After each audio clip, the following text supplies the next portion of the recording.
The Philistine. A periodical for peculiar persons. Some things America needs. What you call a discerning person has told me that the Philistine is read by all the really thoughtful people in America. This surely is not a large class, as I hear you print only 20,000 copies a month.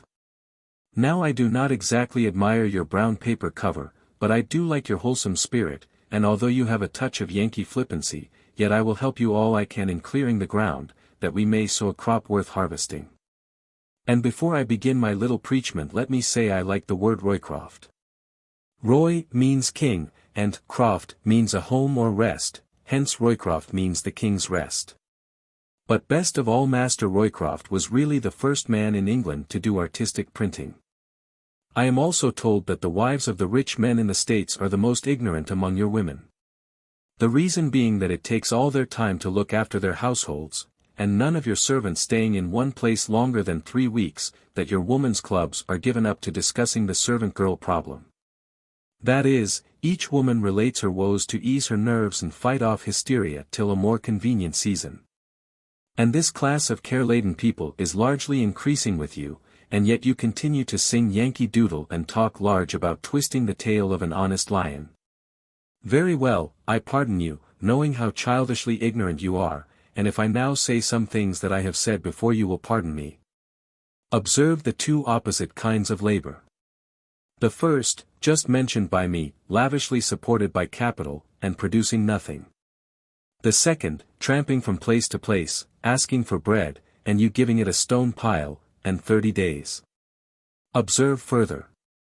These two kinds of labor, producing no useful result, are demoralizing. All such labor is. And the first condition of education, the thing General Coxey and all of his cohorts are crying out for, is being put to wholesome and useful work. And it is nearly the last condition of it, too. You need very little more, but, as things go, there will yet be difficulty in getting that. As things have hitherto gone, the difficulty has been to get the reverse of that. During the last 800 years, the upper classes of Europe have been one large picnic party.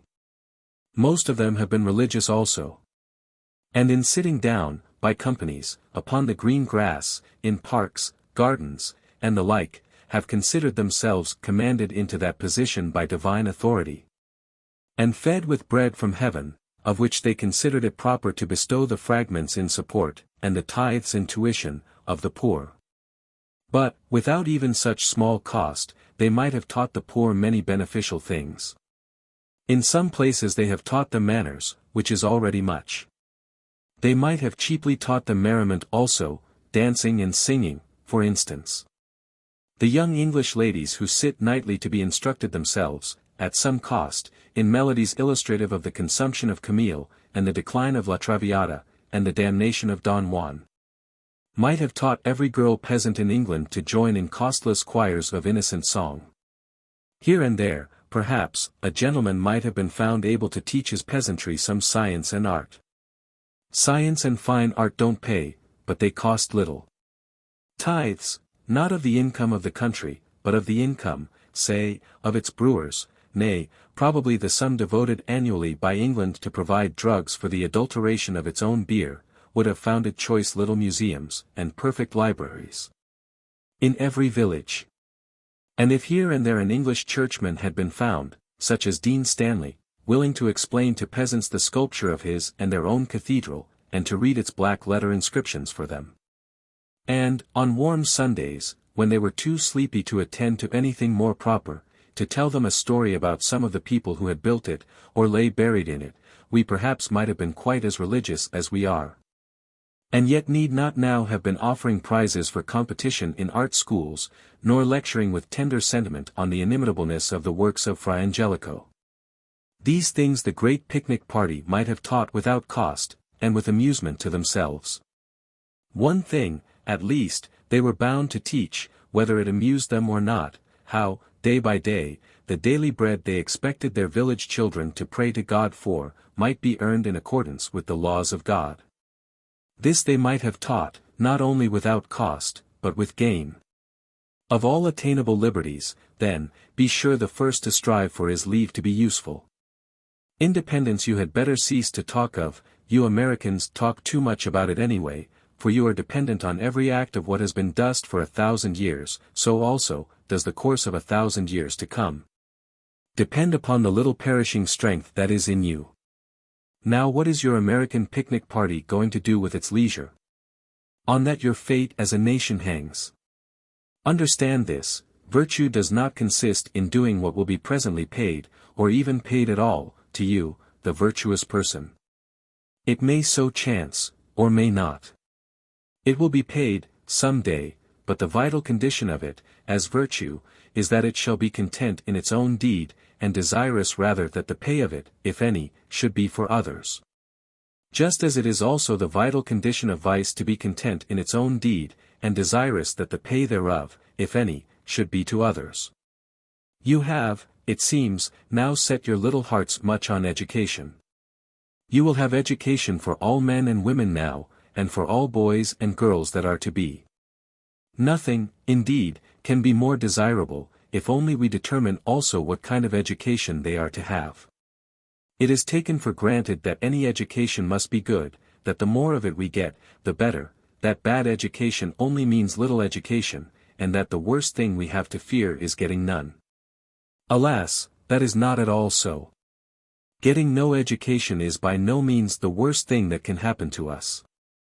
One of the pleasantest friends I ever had in my life was a Savoyard guide, who could only read with difficulty, and write, scarcely intelligibly, and by great effort. He knew no language but his own, no science, except as much practical agriculture as served him to till his fields. But he was, without exception, one of the happiest persons, and, on the whole, one of the best I have ever known. And after lunch, he would often, as we walked up some quiet valley in the afternoon light, give me a little lecture on philosophy. And after I had fatigued and provoked him with less cheerful views of the world than his own, he would fall back to my servant behind me, and console himself with a shrug of the shoulders, and a whispered, "The poor child. He doesn't know how to live." No, my friends, believe me, it is not the going without education at all that we have most to dread. The real thing to be feared is getting a bad one. There are all sorts, good, and very good, bad, and very bad. The children of rich people often get the worst education that is to be had for money, the children of the poor often get the best for nothing. And you have really these two things now to decide for yourselves before you can take one quite safe practical step in the matter, namely, first, what a good education is, and, secondly, who is likely to give it you. What it is. Everybody knows that, I suppose you would most of you answer. Of course, to be taught to read, and write, and cast accounts. And to learn geography, and geology, and astronomy, and chemistry, and German, and French, and Italian, and Latin, and Greek, and the aboriginal Aryan language. Well, when you have learned all that, what would you do next? Next? Why then we should be perfectly happy, and make as much money as ever we liked, and we would turn out our toes before any company. I am not sure myself, and I don't think you can be, of any one of these three things. At least, as to making you very happy, I know something, myself, of nearly all these matters, not much, but still quite as much as most men under the ordinary chances of life, with a fair education, are likely to get together, and I assure you the knowledge does not make me happy at all. When I was a boy I used to like seeing the sunrise. I didn't know then, there were any spots on the sun, now I do, and am always frightened lest any more should come. When I was a boy, I used to care about pretty stones. I got some Bristol diamonds at Bristol and some dog-tooth spar in Derbyshire. My whole collection had cost, perhaps, 3 half-crowns, and was worth considerably less. And I knew nothing whatever, rightly, about any single stone in it, could not even spell their names, but words cannot tell the joy they used to give me. Now, I have a collection of minerals worth, perhaps, £3,000. And I know more about some of them than most other people. But I am not a whit happier, either for my knowledge, or possessions, for other geologists dispute my theories, to my grievous indignation and discontentment. And I am miserable about all my best specimens, because there are better in the British Museum. And as to your wonderful inventions, why talk at a distance, when you have nothing to say? Or go fast from this place to that, with nothing to do at either. These are powers certainly. Much more, power of increased production, if you, indeed, had got it, would be something to boast of. Now just cast your cathode ray this way and observe this fact: a man and a woman, with their children, properly trained, are able easily to cultivate as much ground as will feed them, to build as much wall and roof as will lodge them, and to spin and weave as much cloth as will clothe them. They can all be perfectly happy and healthy in doing this. Supposing that they invent machinery which will build, plow, thresh, cook, and weave, and that they have none of these things any more to do, but may read, or play croquet, or cricket, all day long. I believe myself that they will neither be so good nor so happy as without the machines. But I waive my belief in this matter for the time. I will assume that they become more refined and moral persons, and that idleness is in future to be the mother of all good. But observe, I repeat, the power of your machine is only in enabling them to be idle. It will not enable them to live better than they did before, nor to live in greater numbers. Get your heads quite clear on this matter. Out of so much ground, only so much living is to be got, with or without machinery. You may set 1,000,000 of steam plows to work on an acre, if you like. Out of that acre only a given number of grains of corn will grow, scratch or score it as you will. So that the question is not at all whether, by having more machines, more of you can live. No machine will increase the possibilities of life. It only increases the possibilities of idleness. Suppose, for instance, you could get the oxen on your plow driven by a goblin, who would ask for no pay, not even his beer. Well, your furrow will take no more seeds than if you had held the stilts yourself. But, instead of holding them, you sit, I presume, on a bank beside the field, under an eglantine, watch the goblin at his work, and read poetry. Meantime, your wife in the house has also got a goblin to weave and wash for her. And she is lying on the sofa, reveling in Stephen Crane's lines. Now, as I said, I don't believe you would be happier so, but I am willing to believe it. Only, since you are already such brave machinists, show me at least 1 or 2 places where you are happier. Let me see one small example of approach to this seraphic condition. I can show you examples, millions of them, of happy people made happy by their own industry. Farm after farm I can show you in Bavaria, Switzerland, the Tyrol, and such other places, where men and women are perfectly happy and good, without any iron servants. Show me, therefore, some Kansas or Ohio family happier than these. Or bring me, for I am not inconvincible by any kind of evidence, bring me the testimony of an Illinois family or 2 to their increased felicity.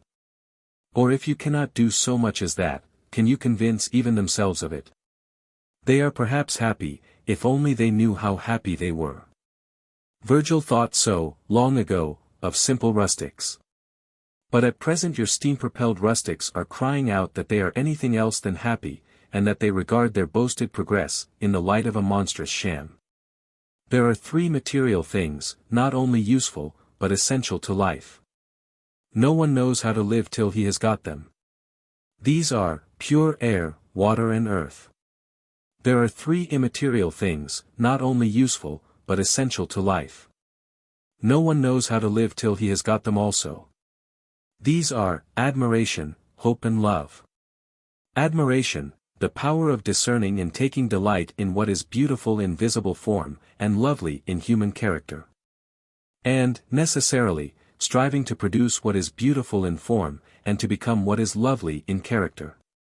Hope, the recognition, by true foresight, of better things to be reached hereafter, whether by ourselves or others. Necessarily issuing in the straightforward and undisappointable effort to advance, according to our proper power, the gaining of them. Love, both of family and neighbor, faithful, and satisfied. These are the 6 chiefly useful things to be got by political economy, the great savoir-faire is doing with them. The first 3, I said, are pure air, water, and earth. Heaven gives you the main elements of these. You can destroy them at your pleasure, or increase, almost without limit, the available quantities of them. You can vitiate the air by your manner of life, and of death, to any extent. You might easily vitiate it so as to bring such a pestilence on the globe as would end all of you. Some of you Jingo Americans at present want to vitiate it in every direction. Chiefly with corpses, and animal and vegetable ruin in war, changing men, horses, and garden stuff into noxious gas. But everywhere, and all day long, you are vitiating it with foul chemical exhalations. And the horrible nests, which you call towns, Buffalo, Pittsburgh, Chicago and the like, thank God I've been in none of them, are little more than laboratories for the distillation into heaven of venomous smokes and smells. Mixed with effluvia from decaying animal matter, and infectious miasmata from purulent disease. On the other hand, your power of purifying the air, by dealing properly and swiftly with all substances in corruption, by absolutely forbidding noxious manufactures. And by planting in all soils the trees which cleanse and invigorate earth and atmosphere, is literally infinite. You might make every breath of air you draw, food. Secondly, your power over the rain and rain waters of the earth is infinite. You can bring rain where you will, by planting wisely and tending carefully, drought, where you will, by ravage of woods and neglect of the soil. You might have the rivers as pure as the crystal of the rock. Beautiful in falls, in lakes, in living pools, so full of fish that you might take them out with your hands. Or you may do always as you have done now, turn your rivers into a common sewer, so that you cannot as much as baptize a Yankee baby but with filth, unless you hold its face out in the rain, and even that falls dirty. Then for the third, earth, meant to be nourishing for you, and blossoming, you have used your scientific hands and scientific brains, inventive of explosive and deathful things, to make it grow cotton and tobacco, and grain for malt and whiskey. Giving nothing back to the earth that she may be blossoming and life-giving. Yes, you have turned the Mother Earth, Demeter, into the Avenger Earth, Tisiphone, with the voice of your brother's blood crying out of it, in one wild cry round all its murderous sphere. That is what you have done for the three material useful things. Then for the three immaterial useful things. For admiration, you have learned contempt and conceit. There is no lovely thing ever yet done by man that you care for, or can understand, but you are persuaded you are able to do much finer things yourselves. You gather, and exhibit together, as if equally instructive, what is infinitely bad, with what is infinitely good. You do not know which is which. Most Americans instinctively prefer the bad, and do more of it. You instinctively hate the good, and destroy it. Then, secondly, for hope. You have not so much spirit of it in you as to begin any plan which will not pay for 10 years. Nor so much intelligence of it in you, either politicians or workmen, as to be able to form one clear idea of what you would like your country to become. Then, thirdly, for love. You were ordered by the founder of your religion to love your neighbor as yourselves. But you have framed an entire science of political economy, founded on rivalry and strife, which is what you have stated to be the constant instinct of man, the desire to overreach his neighbor. And you have driven your women so that they ask no more for love, nor for fellowship with you, but stand against you, and ask for justice.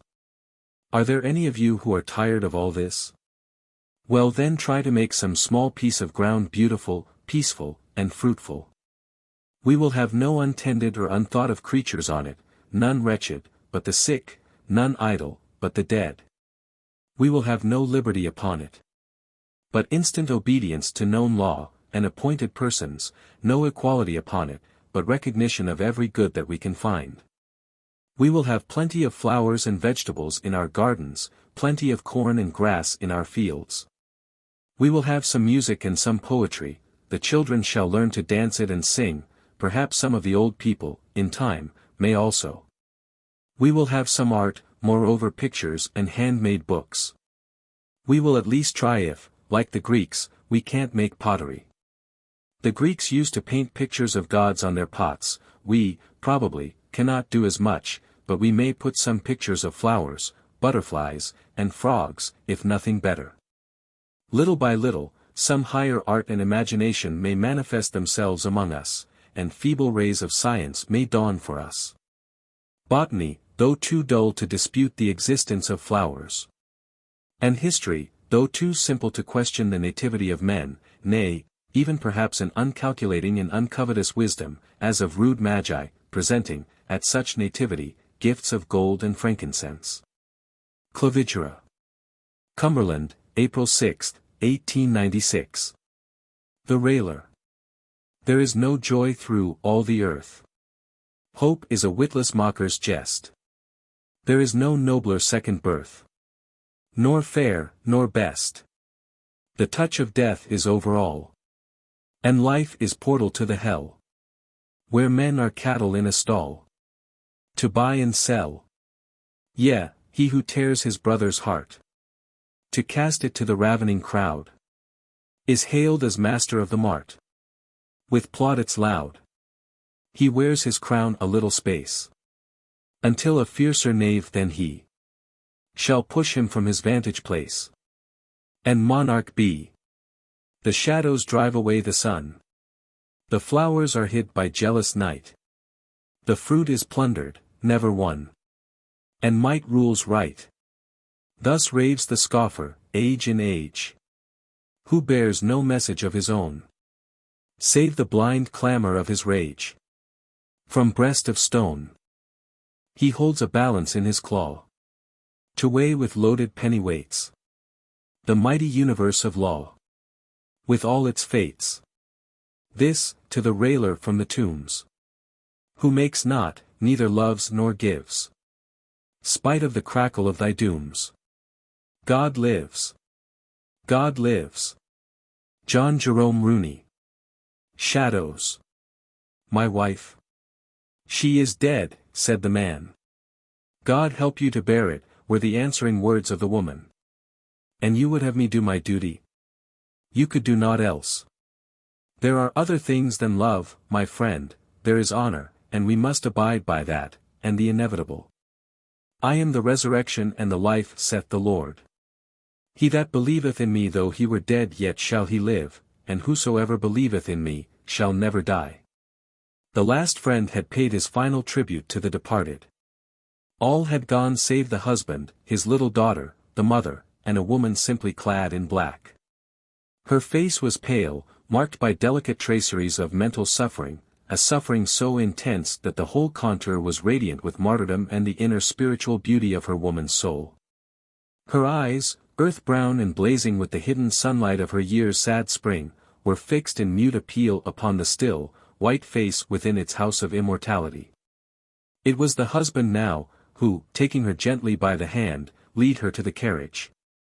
Was it kismet that, by some grim coincidence, placed these two human, saddened souls in the same carriage, alone? The way was long, and the roads as yet unsoftened by the spring's nestling bloom. For a while neither spoke, and then the woman's voice vibrated through the silence like a breath of air light as the apple blossoms caroling in May, when leaf and bud unite in song to praise their Creator. Dear, you and I are soon to say goodbye. By some strange fateful turn of life's orbit, we must say it here. You were always generous and loyal to her, you always will be. She has forgiven you, but bids me lead my life alone. The voice of circumstance says to us what we interpret it to say. It is in the needs of a high nature wherein doth lie nobility and honor. We loved, it was so to be, but we did not sin, therein lies the truest and purest love. You. The carriage stopped before the open grave, and as the woman watched the damp earth fall, kneeling, she dropped a single passion flower upon the coffin's lid, and through her mist of tears beheld the cross.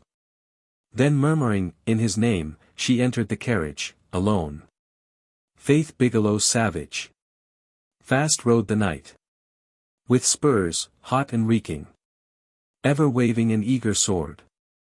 To save my lady. Fast rode the knight. And leaped from saddle to war. Men of steel flickered and gleamed. Like riot of silver lights. And the gold of the good knight's banner still waved on a castle wall. A horse. Blowing, staggering, bloody thing. Forgotten at foot of castle wall. A horse. Dead at foot of castle wall. Stephen Crane. As to boars. A little while ago I read in a paper the following scathing paragraph. There is nothing so terrible as to be fairly well informed on a subject and have some unutterable bore come around and insist on pouring into your ear a mass of ill-digested misinformation on that subject. This looks profoundly, dismally true. It undoubtedly is. No, there is one thing more terrible, and that is to be conscious of being the bore. The bory has been heard from frequently since the Renaissance, and his sentiments have undergone little change. The borer hasn't had much to say for himself. Yet who can place his hand upon his heart and assert that he has never experienced what it is to be one? To have to be the victim of such, dear sir, is the payment the gods exact for the treasure of extraordinary learning. Nobody has a monopoly of advanced knowledge on this planet, but most of us are born ignorant and remain so until by the grace of heaven we become bores. The state of borehood is the chrysalis stage of the human intelligence, intermediate between grub and butterfly. The apple borer has such a stage, so has the ordinary unqualified borer of urban life. He has eaten his modicum of the tough, indigestible portion of the tree of knowledge, and must undergo metamorphosis before sipping the nectar of its fruit. The writer of my text may be an exception to this generalization, for clearly he never advanced from ignorance through the purgatory of borehood to celestial learning, or he would know how terrible it is to be an unutterable bore. Alas, poor bore! Will nobody pray for you, or drop a pitying tear? The bore we have always with us. He who would enjoy his superior culture in immunity from the eleemosynary appeals of spiritual mendicants should go into the desert and become a hermit and learn to say like the hermit in Homo sum, nihil humanum aliena me puto. I do suspect, though, that the saint in question himself fled into the desert to avoid a bore. And that reminds me that a saint of my acquaintance was once called upon to help one of these spiritual apple borers through the tough integuments of a theological cocoon. He received a visit from the painful creature about every day. How unutterably it must have bored him. But he never said so. At last the poor bore achieved wings and flew away into a universalist orchard. And as there are few things about which people in general know so much that ain't so as they do about the subject on which he is now well posted, he probably realizes how terrible it is to be the victim of the morally dyspeptic. Misinformed or uninformed, unutterable bore. But the man who has a mission to mankind can't afford to be bored.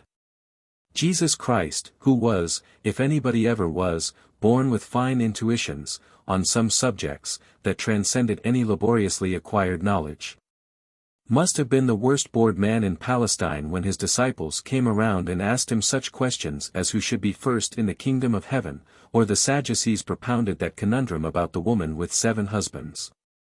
But instead of putting his unutterable boredom on record in a crisp text, he answered their irritating questions in that sweetly wise way of his, which must, if anything could, have caused those poor souls to sprout wings. He also said, "Whatsoever we would that men should do to us, we ought to do to them," and did not accept bores. Annie L. Merkel. To my lady love. Down I sat. I sat down. Where Flora had bestowed her graces. Green it was. It was green. Far passing other places. For art and nature did combine. With sights to which the gazers eyne. There I sat. I sat there. Viewing of this pride of places. Straight I saw. I saw straight. The sweetest fair of all faces. Such a face as did contain heaven's shine in every rain. I did look. Look did I. And there I saw Apollo's wires. Bright they were. They were bright. With them Aurora's head he tires. But this I wondered, how that now? That shadowed in Cassander's bow. Still I gazed. I gazed still. Spying Luna's milk-white glass. Commixed fine. Fine commixed. With the morning's ruddy blasé. This white and red their seeding seeks. Upon Cassandra's smiling cheeks. Ronsard. Side talks with the Philistines, being sole easement and wisdom incidentally. The report that Miss Jeanette Gilder has been engaged as editor of the Philistine is entirely unfounded. No such arrangement has been thought of. It's getting so that 'tis harder to find a gentleman than a genius. What did you do when the contralto flew into a passion and berated you for choosing your own hymns? Asked the fledgling of the wise pastor. What did I do? Why, I did nothing, simply sat there and watched her grow old. Florence Turner fires at me a deduction and a query, thus. All animals having the cloven hoof chew a cud. The devil has the cloven hoof, ergo, he chews a cud. Is it the cud of sweet and bitter fancy? Heaven bless me! How do I know? But still I have no doubt but that he chews, probably, tin tag. Verily, in the midst of life we are in debt. The loyalty of men to their alma mater is ever charming, but the loyalty of a youth to his prospective mother-in-law is sublime. In the past 2 weeks every mail has brought me letters from Harvard men protesting against a certain preachment that appeared in the May Philistine entitled, By Rule of Three. For the most part the literary style of these missives corroborates the strictures made as to English as she is writ at Harvard. But the crowning feature of the paper fusillade is a fool's cap proposition signed by 4 sophomores wherein they offer to put the author of By Rule of Three under the pump if he will name a day and hour when he dare walk across Harvard Yard.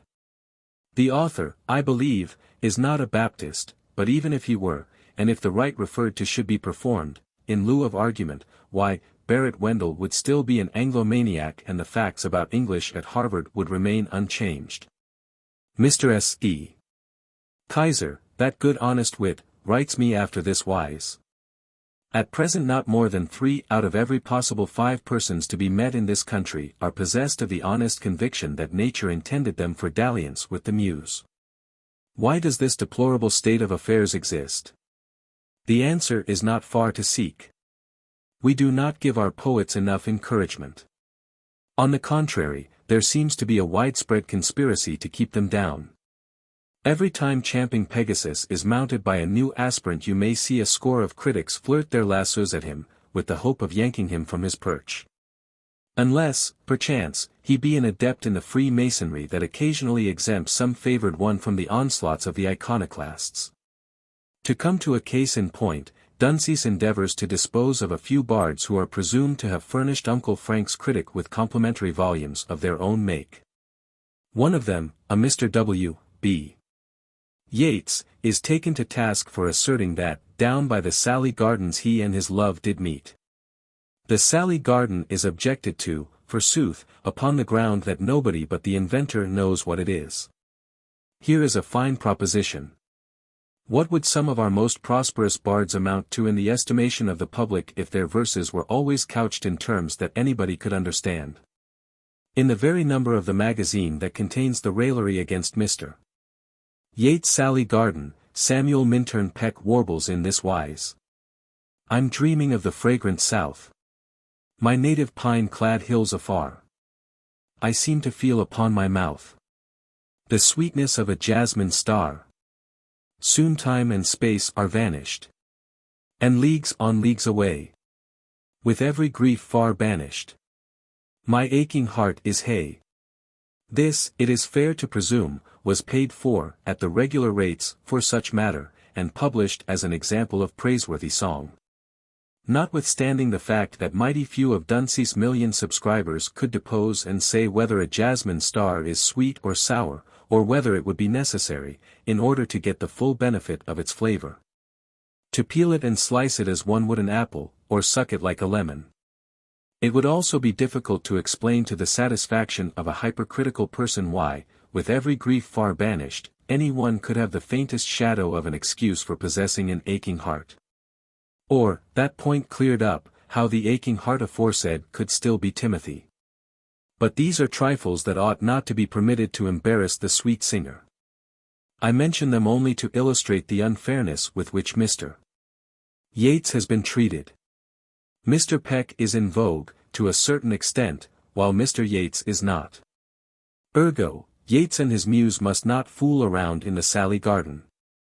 This matter disposed of, Sophie M. Almond Hensley is chided for asseverating that my ship's in the bay. The glad, blue bay. The winds from the west.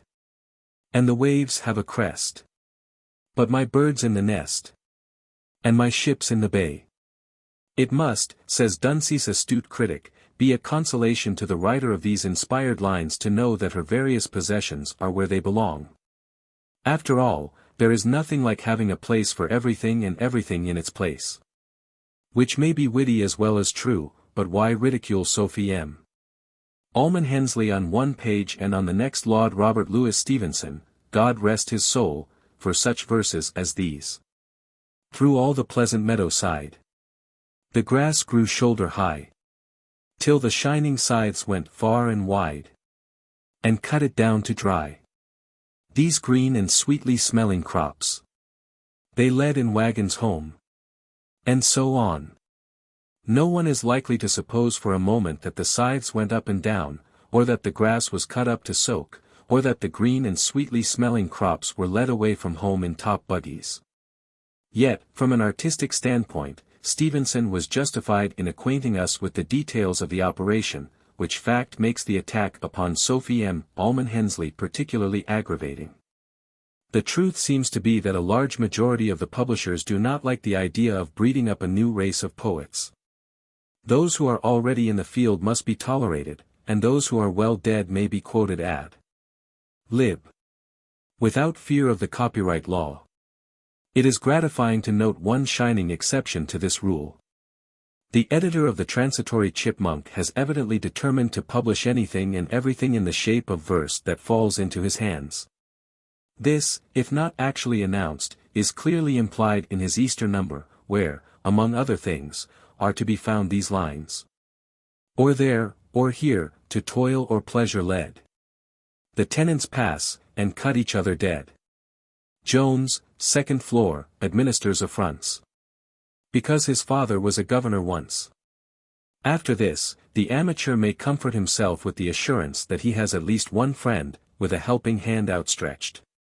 While young Mr. Bumball's paper, ink and type hold out, there is no reason why every state, every county, every town and every hamlet may not have a rhymesmith of its very own. This is encouraging, and leads to the hope that in time, if the brood of the mother hen keeps on increasing, it may come to pass that he who runs may rhyme and get his rhyme in print. How far can a woman go to win in love's race? A step backward is often good policy. Beg pardon, but who is this Richard Arden Davies that the London Bookman is chewing about? That good savage and excellent William T. Hornaday is about to fall into line and start a magazine-let, patterned after the chipmunk brood. It will be called the Dyak and the cover will be cut décolleté. Way and Williams are sending out a mountain woman. We used to have only two kinds of women, the good and the bad, but now we have many. The book is as good as the essays of Elia, and that is high praise. The poor writers we have always with us, if we take the daily paper. No one knows the vanity of riches save he who has been rich, therefore I would have every man rich, and I would give every youth a college education that he might know the insignificance of it. A good Philistine is known by his never saying, as it were, so to speak. Red letter day. Seldom if ever. Macedonian cry. All along the line. Signs of the times. Peace to his ashes. The blush of shame. The deadly upas tree. We are pained to learn. The devouring element. Will not soon be forgotten. Our loss is his eternal gain. None knew him but to love. They are left to mourn his loss. The right man in the right place. If I may be allowed the expression. To recognize the accidentally impolitic from the essentially wrong is a step always first taken by a Philistine. The chosen people damn him for his pains, after which they adopt his view and swear on their beards that they always held it. Who are the bores? Oh, you make me weary, the others, the others, the others. Mr. Wallace, of Chicago, publisher of Wallace's stud book, disputes the statement that the Windy City is losing her literary prestige. Clanging Harp says the sanest sentiment ever expressed by any of the Vanderbilt family was when the Commodore remarked, "The public be damned. Be not righteous overmuch," said the preacher. Of course such advice to the average mortal is quite needless, the matter may safely be left in his hands.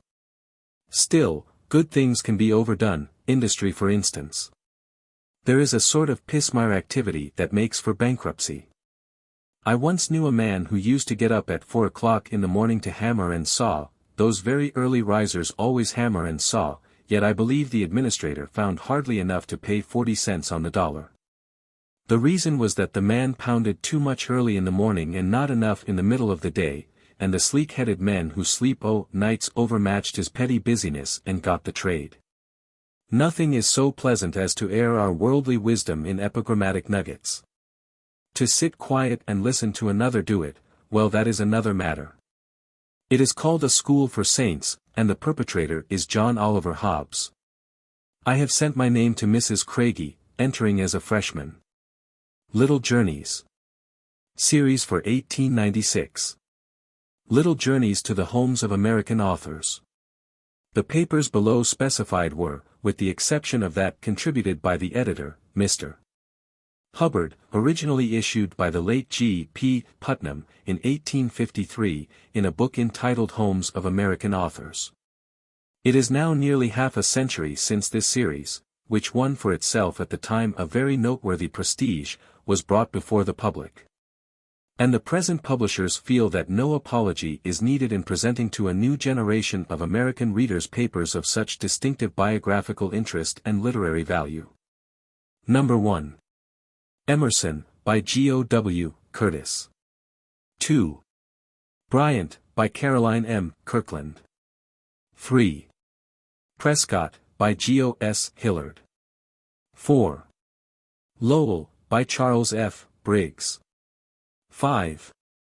Sims, by William Cullen Bryant. 6. Walt Whitman, by Elbert Hubbard. 7. Hawthorne, by G. O. William Curtis. 8. Audubon, by Park Godwin. 9. Irving, by H. T. Tuckerman. 10. Longfellow, by G. O. William Curtis. 11. Everett, by G. O. S. Hillard. 12. Bancroft, by G. O. W. Green. The above papers will form the series of Little Journeys for the year 1896. They will be issued monthly, beginning January, 1896, in the same general style as the series of 1895, at 50 cents a year, and single copies will be sold for 5 cents, postage paid. G. P. Putnam's Sons. New York and London. A Mountain Woman. By Elia W. Peattie. With cover design by Mr. Bruce Rogers. 16 mo, cloth, gilt top, $1.25. The author of A Mountain Woman is an editorial writer on the Omaha World Herald, and is widely known in the Middle West as a writer of a number of tales of Western life that are characterized by much finish and charm. The Lamp of Gold. By Florence L. Snow, President of the Kansas Academy of Language and Literature. Printed at the Davini Press on French hand-made paper. With title page and cover designs by Mr. Edmund H. Garrett. 16 mo, cloth, gilt top, $1.25. Purcell Ode and Other Poems. By Robert Bridges. 16 mo, cloth, gilt top, $1.25 net. 200 copies printed on Van Gelder handmade paper for sale in America. Hand and Soul. By Dante Gabriel Rossetti. Printed by Mr. William Morris at the Kelmscott Press. This book is printed in a golden type, with a specially designed title page and border, and in special binding. Hand and Soul first appeared in The Germ, the short-lived magazine of the Pre-Raphaelite Brotherhood. A few copies remain for sale at $3.50. Vellum copies all sold. For sale by all booksellers, or mailed postpaid by the publishers, on receipt of price. Way and Williams. Monadnock Block. Chicago. Quarterly. Illustrated. If Europe be the home of art, America can at least lay claim to the most artistically compiled publication devoted to the subject that we know of. This is Modern Art. Galignani Messenger, Paris. The most artistic of American art periodicals. A work of art itself. Chicago Tribune. 50 cents a number. $2 a year. Single copies, back numbers, 50 cents in stamps. Illustrated sample page free. Arthur W. Dow has designed a new poster for modern art. It is exquisite in its quiet harmony and purely decorative character, with breadth and simplicity in line and mass, and shows the capacity of pure landscape for decorative purposes. The Boston Herald.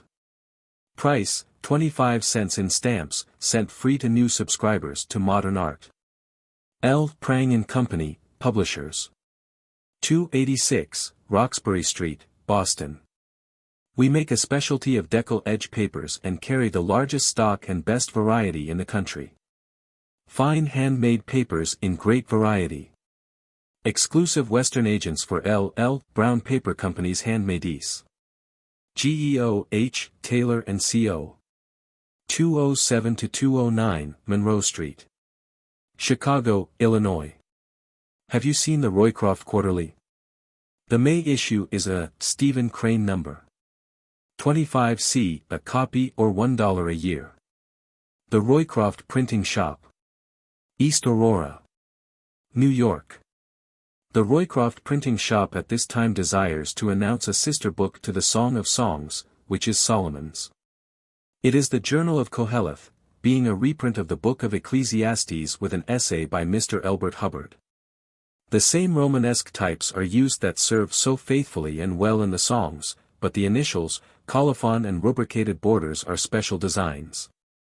After 712 copies are printed, the types will be distributed and the title page, colophon and borders destroyed. In preparation of the text, Mr. Hubbard has had the scholarly assistance of his friend, Dr. Frederick W. Sanders, of Columbia University. The worthy pressman has also been helpfully counseled by several eminent bibliophiles. Bound in buckram and antique boards. The 700 copies that are printed on Holland handmade paper are offered at $2 each, but the 12 copies on Japan vellum at $5 are all sold. Every book will be numbered and signed by Mr. Hubbard. The Roycroft Printing Shop. East Aurora, N.Y. Anemic. Oh, pray excuse this muse. Anemic she. Nipping. At crackers. Sipping. At tea. A bloodless she. Stuff her. Till she cries, enough. Cuff her. 'Twill make her tough. Puff her. If you want a duffer. Nipping at crackers, sipping at tea. A buxom muse is the muse for me. Eleanor B. Caldwell.